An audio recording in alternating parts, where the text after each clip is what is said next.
Hello ladies and gentlemen, this video is to talk about the Sigma 24-70 f2.8 Dg Os Hsm Art lens.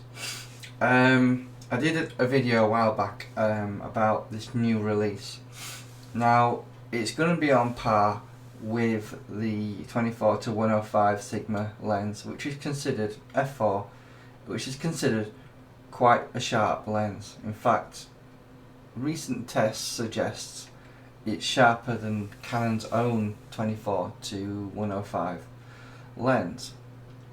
So Sigma has decided to bring out the 24-70mm 2.8 lens. It was a lens I was looking forward to until I saw the hefty price tag. So for this new lens, which has just recently come out, we have a new price: £1,399. It's a lot of money for a third-party lens. To put this in context, if I just show you the Canon, this doesn't have IS, but it's their latest second generation 24-70mm 2.8 lens. It's going for around £1,650.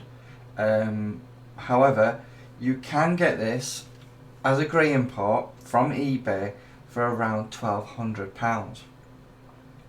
So you might be asking yourself, well, if I can live without image stabilization or optical stabilization as Sigma call it,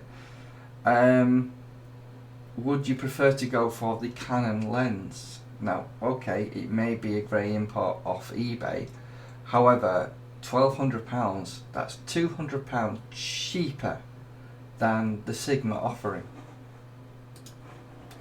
Do not get me wrong, this Sigma lens is going to be very sharp. It's not weather sealed, so keep that in mind. The Canon one is. I think it's overpriced significantly. Now you can pick up the 24-105 Sigma Art lens for around £900. I will just double check that for you, however. So let's just type that in: Sigma 24-105. I stand corrected, it's actually £600. So let's just bring that up for you. It's recently been reduced from £750. So you can pick up the outstanding Sigma 24-105 f4 lens for £600. You could pick up the older 24-105 Canon lens second hand for about £350, so keep that in mind. But going back to Sigma's offering of the 24-70 2.8 art lens, I think it's too much money. I think realistically speaking, this should have been priced at £900, because you do have other options. So let's just have a look at the Tamron. The Tamron 24-70 2.8. So you can pick up the VC, which is obviously their version of stabilization, and you can pick this up for £700.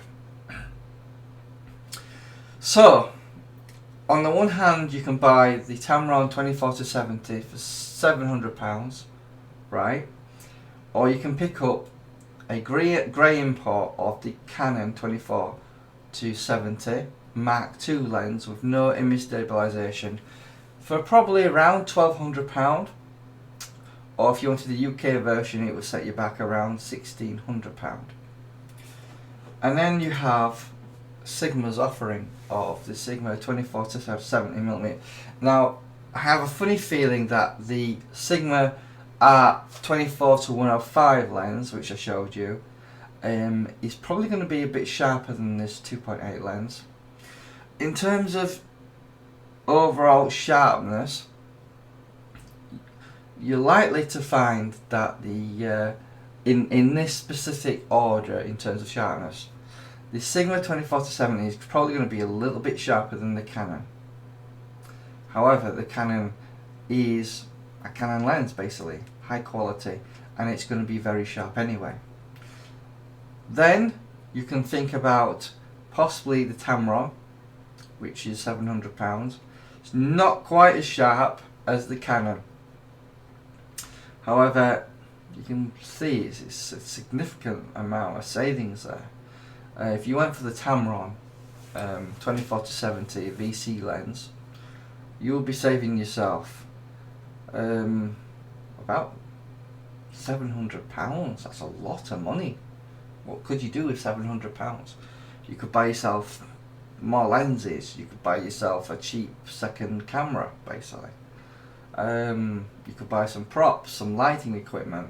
That's a lot of money. You need to think about what you could use that for. So getting back to the Sigma lens, yes, it's going to be sharp. Yes, it's going to be probably better than the Canon offering, but don't forget the Canon lens is going to be weather sealed. The Sigma 24-70 2.8 isn't. I think it's overpriced.